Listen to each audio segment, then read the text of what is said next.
Thanks very much for coming. I know it's not always easy to get people to come out before Christmas to sessions, so thank you. We're not too many, so it'll be intimate, so feel free to ask questions, interrupt, and we'll make it as interactive as we can. So this is the topic for today, and I'm going to talk a little bit, for those of you who don't know me, about my background, because it comes into the work, because it's fairly heavily based in phenomenology. But I thought we would flip it upside down and start with context, rather than start with the work itself, so that we can situate why I came to look at this question and why I came to write. So this is a chapter in a book that was published in 2019, and why this came together. So internationalization is something that has become relevant to all campuses in North America. We've seen an explosion of in the numbers of international students on most campuses in North America, US and actually in the UK too, in the global north, we could say. And obviously this has led to some great benefits.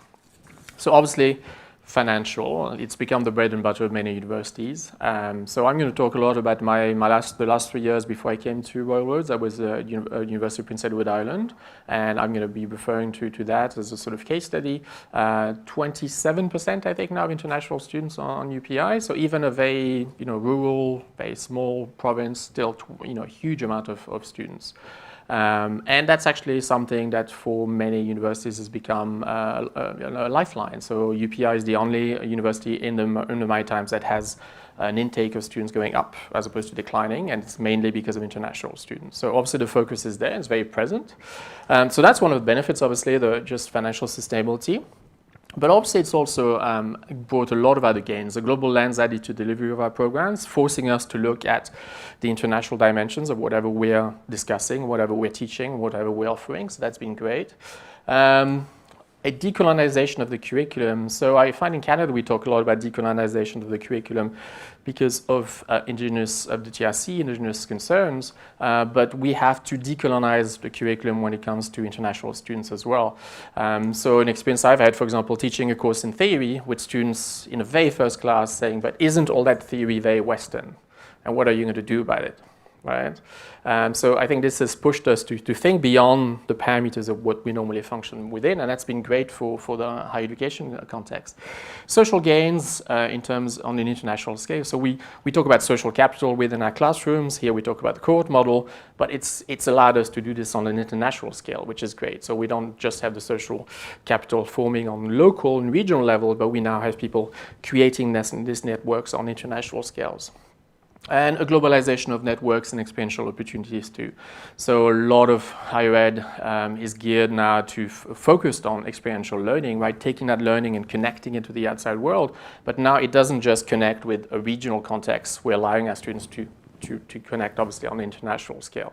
And think here that for every international students that comes to our programs, there's obviously some of our domestic programs leaving on exchanges and leaving on Euroboards as well. So that's that sort of mixed two-way stream. So that's been great. Lots of benefits, lots of positives. But it's also given rise to specific concerns regarding teaching and learning. So what I'd like you to do is perhaps take a few minutes together, and if people are on live stream, they could do it together online, and think of some of the observations or some of the experiences that you've had if you're an instructor, where you felt tension, where you felt that there has been challenges about integrating and including international students within our higher ed classrooms. So I'd like to give you a few minutes. You will not share this with the rest of the room. It's really just for your table, but we will come back to it later when we look at UDL and maybe get you to work on what you've actually jotted down on your piece of paper.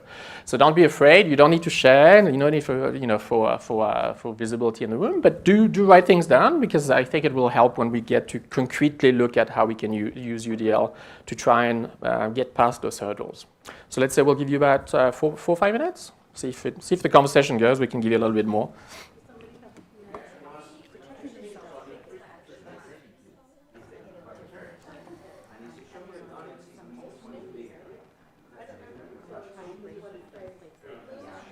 Okay, I'm going to bring you back to the large group. It's a pity to be cutting into some really interesting conversations, but we only have 1 hour, and we're going to come back to your drawings or your notes, and then you'll be talking about them again. Okay?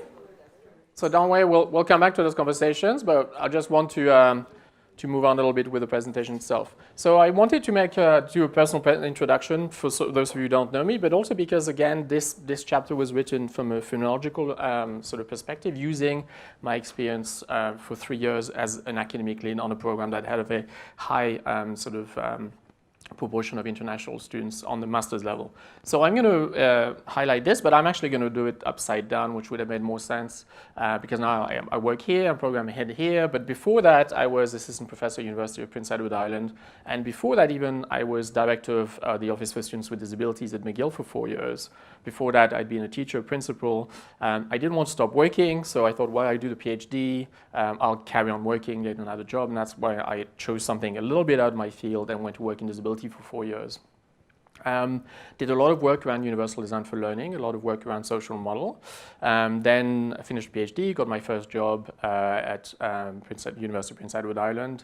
Arrived, was offered this position of being academic lead, which is pretty much the same as program head, and felt, well, this is great, first job, you know, academic lead. And then I realized that the Faculty of Education at UPI had 4 masters, 3 online, mostly domestic, and 1 face-to-face and entirely international, which means that the classes were all 100% international students. And as I went into that program as academic lead, with pretty much the same responsibility as a program head here, so having to recruit contract faculty and then deal with also with tension between sometimes students and contract faculty, hitting hurdles very quickly. And I think it's not just typical of that program and that experience I've had. I think it echoes what I hear a lot of other people discussing in a lot of other campuses. So we're very quick to say, this is great, we're opening up internationalization, globalization, we want this high proportion of international students, but it does create tension in terms of pedagogy within the classroom, and often there's a tension there that hasn't been solved, and sometimes faculty don't have support for that. So my role very quickly for 3 years became, well, what do you do and how do I solve this? So some of the frequent issues were either contract faculty starting and then actually quitting, so leaving halfway through a program, or core faculty saying, I don't teach on international programs right at all, so you're going to find another solution. And then having to give people tools, having to come up with something that was a framework, some sort of guidance to help them actually find their way through this and actually realize it's not as tough as it seems. And there are some very practical pedagogical solutions here to this tension that we're experiencing. For me, and this is the sort of phenomenological perspective of this chapter, it made total sense, having come from 4 years of disability and working in universal design for learning, to say, well, this works really well with students with disabilities. Why don't we try this with international students and see if this solves some of the tension? So this is pretty much what I'm going to be talking about to you today, this practical application of UDL to a context that UDL wasn't conceived for, but that actually is very efficient in actually resolving some of the tension, maybe some of the tension that you've written on the table itself. So in terms of narrative, this works really well. Certainly made my life a lot easier, greater satisfaction from the students. Students were really struggling in the first semester, ending up becoming thesis students, you know, to the amazement of everyone. So being able to resolve a lot of this tension and actually making it enjoyable for the students, and also making it fairly enjoyable for the instructors themselves. And that's where UDL came in and was really useful. So what is UDL? I don't want you to spend the entire hour talking about UDL and defining it, but I thought it would be still interesting to explain it in basics. So when I worked at McGill for 4 years and we use UDL a lot, there's a lot of definitions, a lot of sometimes discussion around what's the perfect definition. And we came up with this sort of fairly long definition, but that we put a lot of thought into. So I'm going to read it to you, and I will come back to it again after I've unpacked it. Universal Design for Learning is a sustainable, this is going to be very important, environment-focused framework to manage learner diversity in the classroom, which shifts the focus away from the deficit model by bringing to the forefront the notion of user-friendly design in instruction and assessment. And it translates the social model of disability into classroom practice. So there's a lot packed in there, but we're going to unpack it a little bit. So why sustainable? Well, you know, the old-fashioned way of dealing with students with disabilities in universities is to provide accommodation, what we call retrofitting. This is actually extremely costly, right? When I was at McGill, the budget of the Office for Students with Disabilities was over $1.2 million. This is money that every year you're just spending out the window because it's not changing the system, it's not changing the pedagogy, it's just retrofitting that you're spending systematically every semester. So any way that we have of changing that, and I think you'll see that universities around the world are saying this is too costly, we can't carry on doing retrofitting, we have to find more sustainable ways of doing pedagogy that is inclusive, is going to be valid, and UDL really addresses that. Environment focused, because UDL doesn't focus on individual differences. You no longer ask people to come up with, diagnostic instruments or an IEP or things like this. You're actually saying, we know it's there, we know there's learner diversity, we're not going to focus on individual diversity, we're actually going to focus on what we can do to be more inclusive.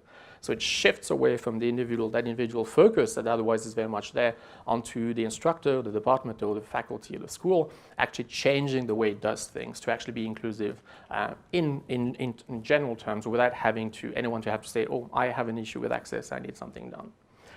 And shifts away from the deficit model, where I just explained that, because if you're no longer focusing on individual differences, then you're less likely to be stuck in the deficit model. You're not asking people for diagnostic instruments. You're actually saying, we know we have to be diverse, we know we have to be inclusive, we have to design differently, and we're doing it from the get-go. And it translates to social model of disability. Are you familiar with the social model of disability? More or less, yes, a little bit. So I'm going to explain very quickly, but basically, social model of disability, which has been around for about 30 years, sort of says when we talk about disability, it's not actually an inherent quality of people. We shouldn't be looking at saying this person has a disability or that person has a disability. It's not something which is inherently in people. It's really situated in interaction between people's embodiment and the expectations of the environment. So I'll give you two examples. One that always works, the person who's a wheelchair user. If you are a wheelchair user, you are not going to feel disabled if you can get on the bus, if you can go and do your hobbies, if you can go to the beach, if you can get to work, and everything's accessible. Now, if you live in a city such as Montreal, where even the public transport is not accessible, you're going to hit the perceptions of barriers the whole way, right? Even trying to get to work, trying to go to leisure, trying to do things. So we see how the disability is in that interaction. Yes, of course, there's the embodiment of someone who needs a wheelchair, but things can be structured and designed very differently in the environment, and it's in that interaction that disability is situated, not in the person themselves. Another example for us in universities, which is to do with learning and a classroom, ADHD. ADHD has been mediatized, it's now a disability. People will have IEPs, will have diagnostic instruments to show that they have ADHD. Now, if you work in accessibility services and you are in contact with students who have ADHD, you're not seeing them coming into a university environment and fail and have difficulties right through their 3 years or their 4 years. What you see is they will come in at times, they will need support, and then you don't see them again for a year and a half. And then they come in back for a semester, and then you don't see them again for a year. And sometimes they outperform their peers, right? So there's actually no issue of disability there. So why is that? Why is that these students are sometimes completely autonomous, need no support, and sometimes they are going back to accessibility services, and they need a lot of support? What might be the difference between these experiences that they're having?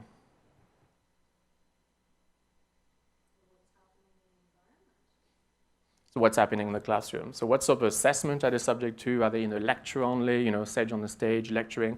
If you put students with ADHD in these situations, they will have a feeling of disability. That's why you see them, performing badly and starting having, facing barriers and have hurdles. If you are in a very sort of active learning environment, those students function very well and they don't need support from accessibility and they go through their path fairly easily.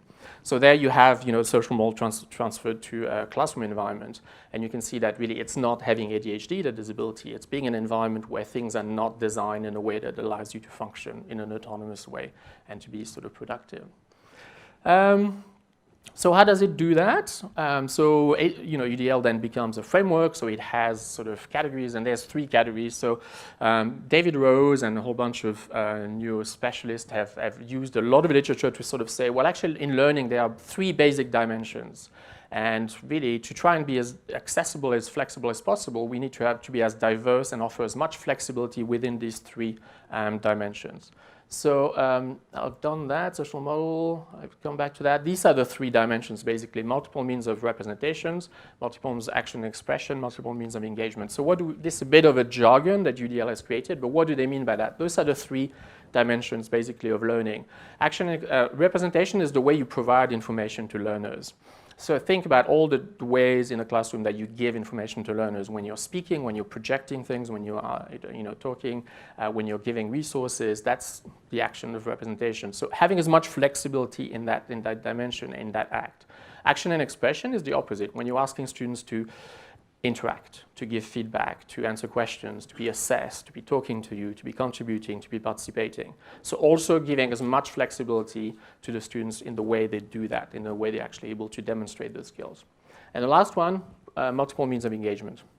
That's what UDL scholars call the effective part of learning. So why are you even engaged? Why are you even interested in learning, right? Before you even get to the task of the practical task of doing something or listening to something. So those are the three, and basically that's what UDL does. And then you can dribble down to basically specific activities, specific sort of ways of redesigning. But really it's a lens that offers any practitioner the opportunity to actually think, am I being as accessible as I can? Am I actually offering as much flexibility to learners as I can? So it might still be a little bit abstract, but we're going to come down to see how does this work in practice. I'll just quickly go through this if you're interested. The origins of UDL obviously come from universal design, which is architectural. And this may actually help you understand how it works. So it comes from the School of Chicago, architectural school, who in the 70s started saying, being really irritated by saying we are building all these beautiful, aesthetically pleasant buildings, but then once you walk in them, the light switches are in the wrong place, the doors are not wide enough, the lighting is bad, the heating doesn't work. It's not conceived for you to live and work in. And so this sort of flip architecture to be more focused on user experience. As I say, before we design things to be nice, we have to design for them to be useful to the people who actually have to use them. So you take that and you transfer it to the classroom, and that's pretty much what David Rose and Cast have done with UDL. So to also think about the user experience and what do our learners need before we even start designing beautiful courses and beautiful learning experience. Okay, so why, when I started looking at this and when I started this notion of trying to use UDL with international students, it's a bit daunting at first because there isn't much literature on this. And so far, historically, really UDL has been used a lot with students with disabilities. There has been pockets of emerging work using UDL with indigenous students, but not so much yet with international students. Obviously, there's a lot of literature on multiculturalism, and that's interesting, but sometimes the multiculturalism as a lens doesn't take us far enough in terms of really revolutionizing the design of our pedagogy. Yes, it gives us the right mind shift, the right state of mind, the right approach to be empathetic with the students, but is that enough? Do we not need to actually take a deep look into our teaching practices to actually go a little bit further and see how we can be still ethnocentric in the way we design things? So that's what we're going to look at today and try and see if we can go back to those notes on your tables and see if you can see it having a difference. So I found it really easy when I started coordinating these instructors and using universal design for learning. I think whenever you're working with faculty, they want a model. They want a framework, right? They want to engage with that reflection, but they do need something that structures that reflection. So what I found is that UDL was really just convenient. It wasn't necessarily something new, but it was something convenient, which put them in a frame of mind to be willing to go back and redesign and to query whether some of the practices were ethnocentric and to look for other solutions. So again, as I've put in bold, that the shift operates from deficit model to proactive design mindset. So this is still important because do we use the deficit model with international students? I would argue that we do. And sometimes we do it with the best of intentions, but we very quickly, if you look around the world internationally, we're very quick in higher ed to go back to a deficit model sort of dialogue. Put two things there, the Duke professor, saying to Chinese students, you must speak English. When I was in Australia, actually talking about this chapter earlier in the fall, Murdoch sued, I don't know if you follow this, sued a professor who called himself a whistleblower saying international students have no place in our universities, right? So it gets really complex. There's other issues. Maybe Murdoch wasn't the most sort of subtle in the way they sort of reacted to that, but that tension is there, and we very much still deal with international students from that deficit model. So this is where UDL and even the social model become useful in shifting away from that deficit model and actually realizing that often the international students have had advanced degrees before they got here, they have professional experience, they have competencies, but sometimes they have difficulties demonstrating them because the way we are actually designing our assignment, our instruction is very, very specific, and it often takes them a very long time before they can actually navigate this and understand the cultural sort of ethnocentrism of what we ask them to do.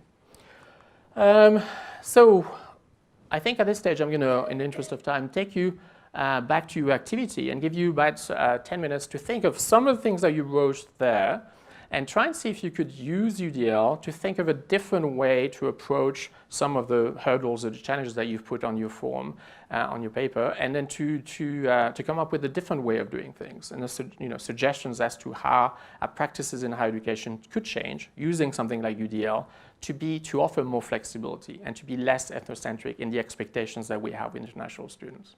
After that, I'll run you through some examples which I used in the chapter as well, and some of the reflection I went through. But I think it'd be interesting if you engage with it first, and then we'll go into some of the examples I used in the chapter. And then you'll probably have questions. You okay with that? Okay, so yes. Yep, yeah, definitely. So the three lenses are there to really, you don't have to tackle all of them at the same time, right? For any barrier or hurdle that you see, there will probably be one of the dimensions that's more directly relevant because we're talking about representation or the students actually, doing action expression, or about engaging the students. And then see if you can inject from the design perspective, a little bit more flexibility in the way we do things to ease some of that tension. Okay, so we'll try that for about 5 minutes and come back to it and tackle any questions you might have.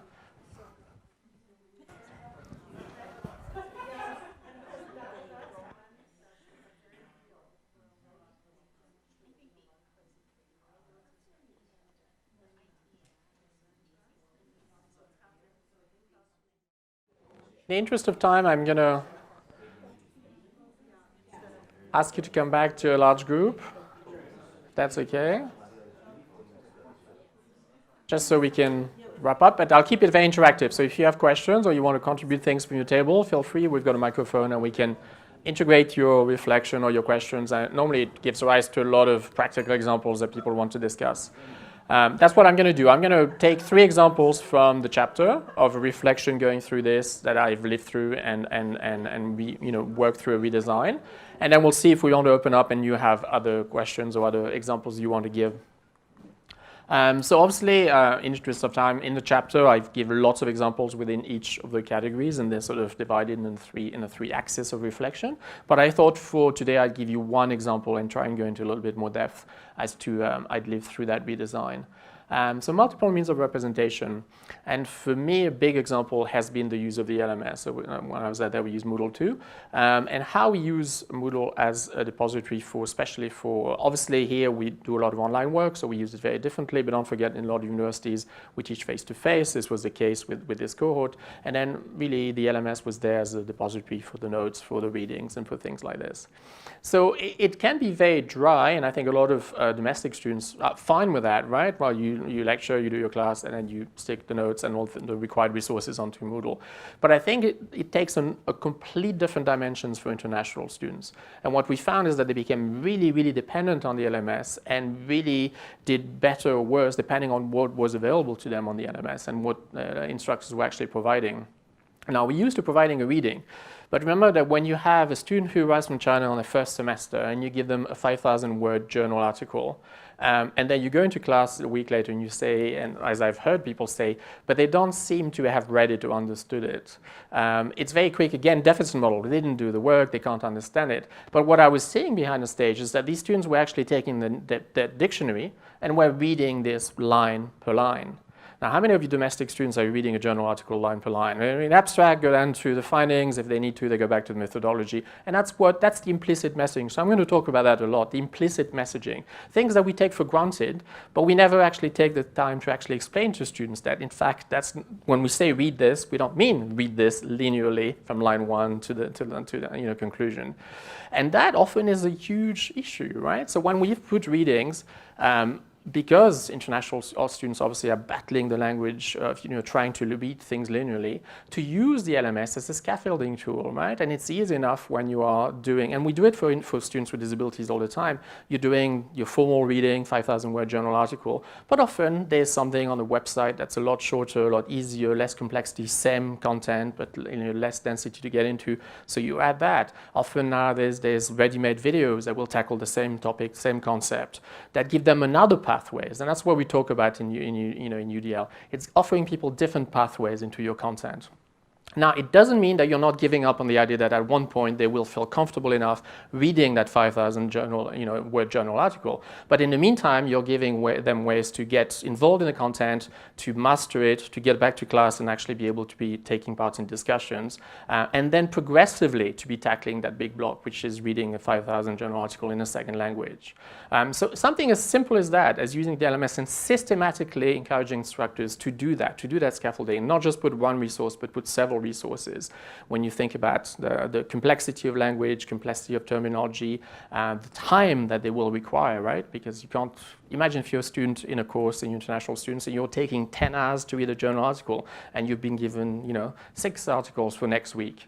What that represents in your week and what it's going to look like. So sometimes UDL is as simple as that, a simple redesign, and that's in that dimension of representation in the way we offer information to students. But that in itself can be really, and I've seen it in practice, instructors then coming back and saying, this is wonderful, because now they're able to actually participate in discussions, they've engaged with the material, they know what we're talking about, they're actively contributing in this class, and then they slowly catch up on reading that journal article that's really tough for them, but they have a little more time to engage with that, but they're still active participants in the classroom.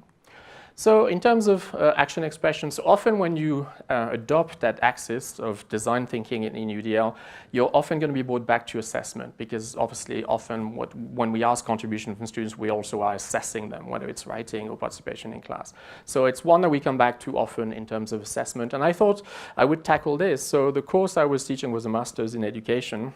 And I think it's very typical of what we see in graduate education around the country, is that we have this default where we are back to, it's either class presentation, group presentations, or 5,000-word papers, right? And it's like the two things that we juggle, and we're not that creative, and we fall back to that.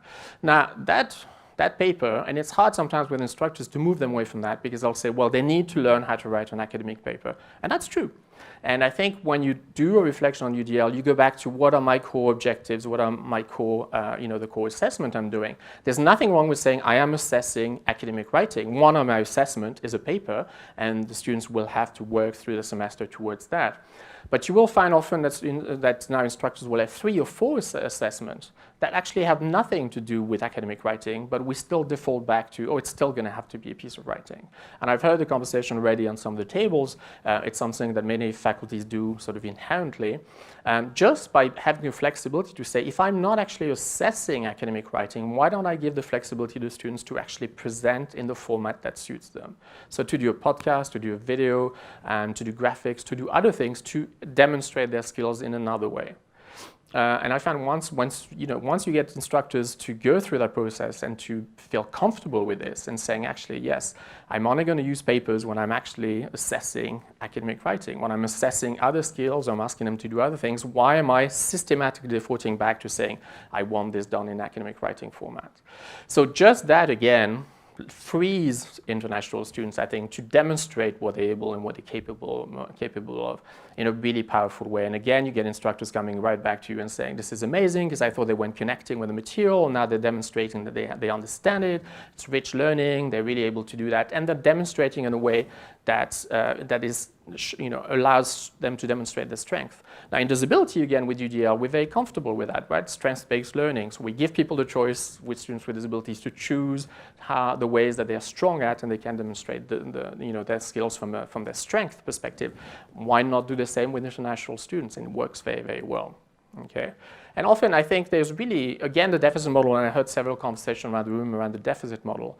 Even when we deny it, we fall back to that model of saying, oh, it's a language thing, but really maybe they're not quite ready.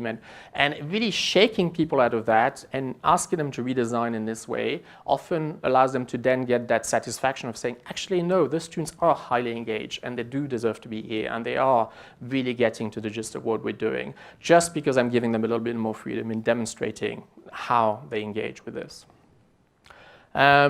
And obviously, there's lots of different ways. Obviously, the problem is the rubric, and often with instructors, you get down to that notion of rubric. But what my rubric is written for academic writing. What do I do if it's a video? And I think that's where being program head or being academic lead in other universities, is part of the job, to make people comfortable saying, you will see, it's not that much of a cliff. Try it. If your rubrics are just tweaked a little bit and they're designed in a way that actually allows for transfers, it then becomes very easy to actually do the marking exactly in the same way, with a format that's not the format that you are looking for.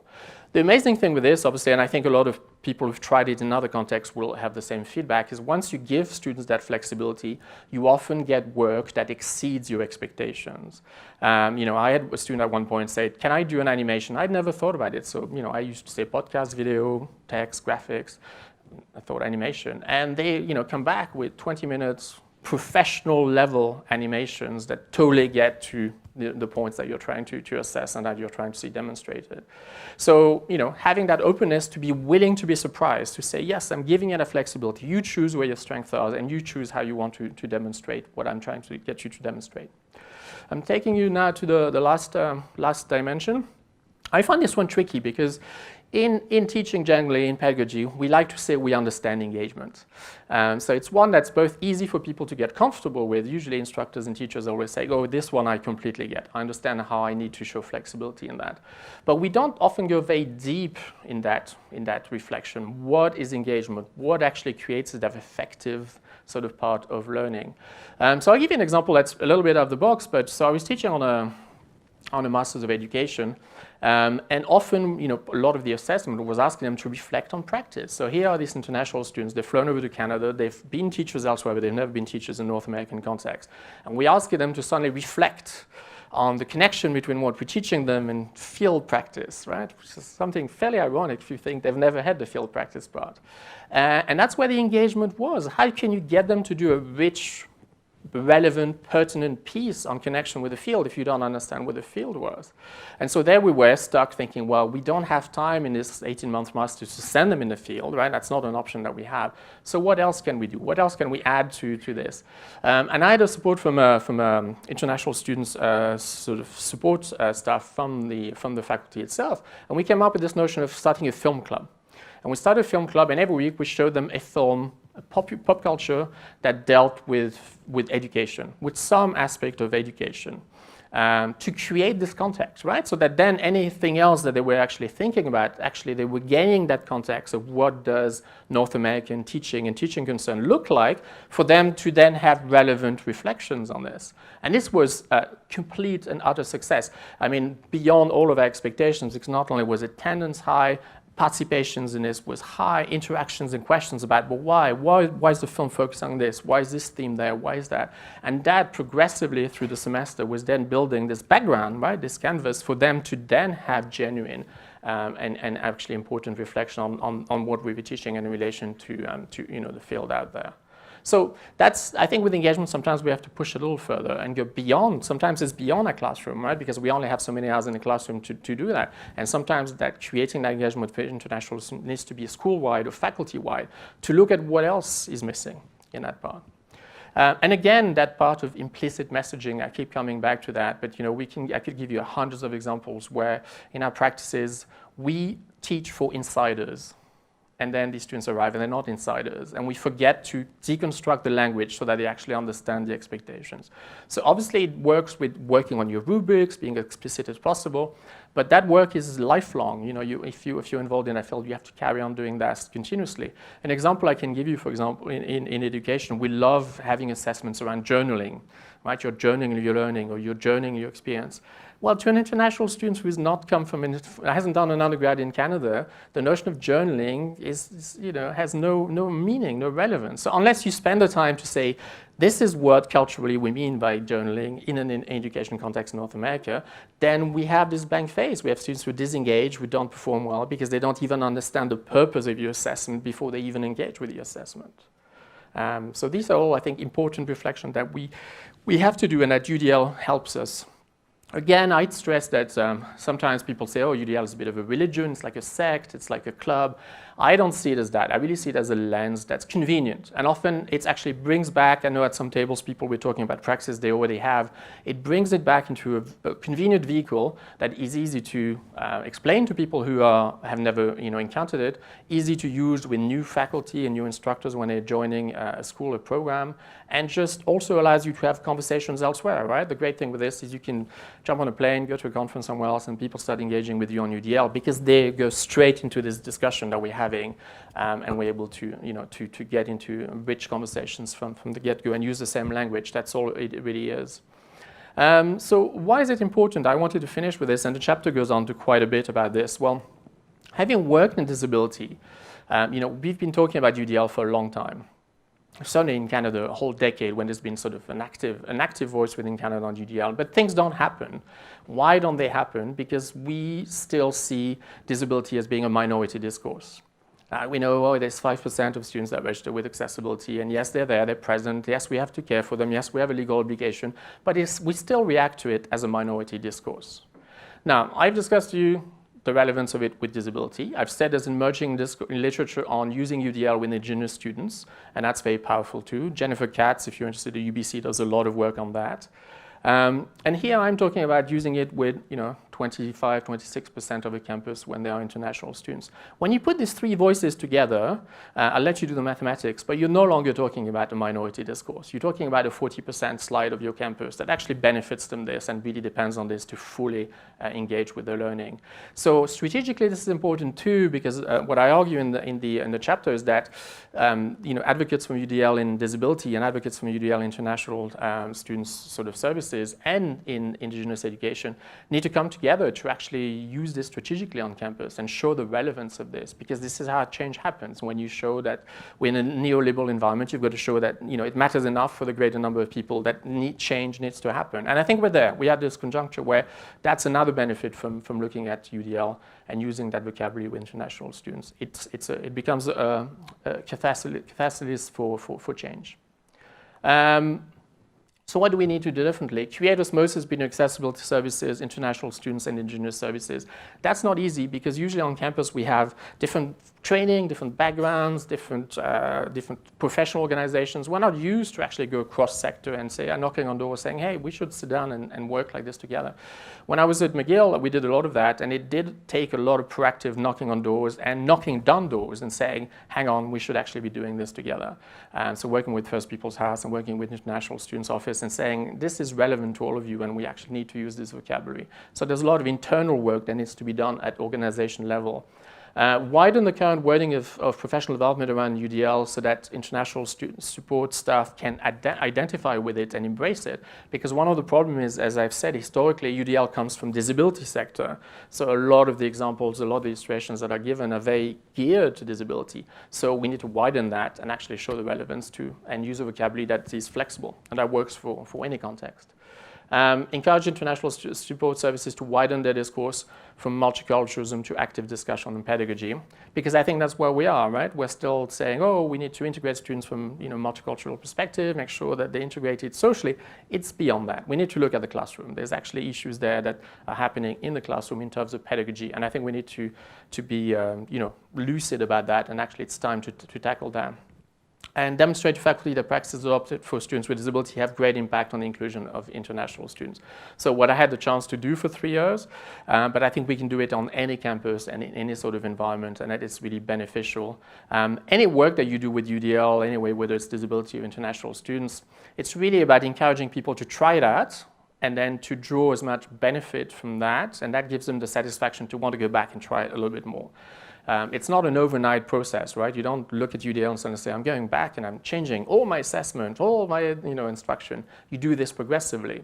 But what I keep saying to people is when you try to get such satisfaction from the student feedback that it gives you the motivation to then go back and try something else and progressively change your entire delivery and your entire assessment to do that. The great thing with a reflection such as UDL is that it really just extends your toolbox.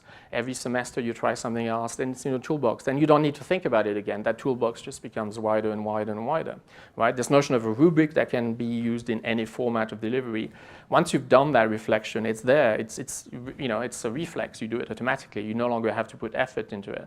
So we're back to this notion of sustainability. Sometimes people say, is it tough to do this shift to UDL? And I think it's important to be transparent and say it's tough at the beginning, but it's sustainable change. Right? Just as if you switch the engine on your car, it's costly to start with, but it's going to be good in the long term.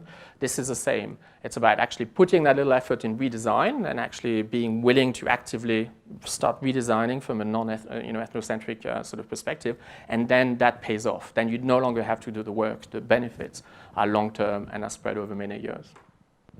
So that's about it, I think. If you're interested, it's in a book that was published in 2019. With 21 other papers on international perspective on universal design for learning. And those are my details. Thank you very much. We'll probably have 2 minutes for questions if anyone has questions. No? Yes? Well, no one else has. Thank you very much. That was really informative. Oh, thank you. Thank you very much. That was very informative.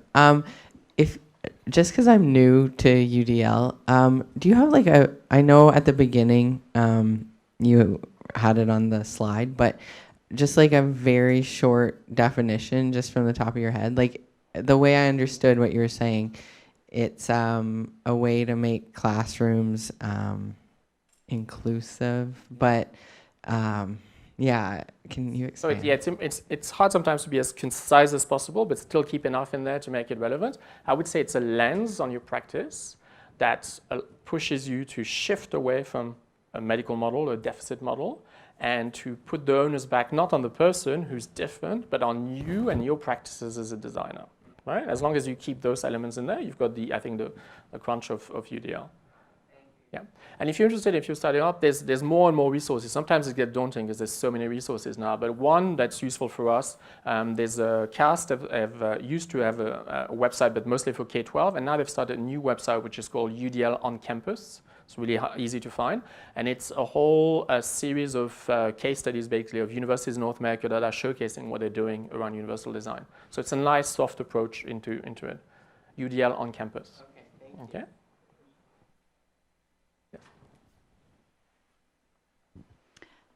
I would argue that these alternative learning environments or these environments that bring different ways of representation, different ways of learning, different ways of engagement, that they're not just about creating optimum learning opportunities for international students or Indigenous students or students with disabilities, but in fact, they create optimum learning for everybody, even our sort of traditional Western North American learner, that it opens up dimensions of learning that they perhaps have shut down. They express themselves in new ways when you create this environment.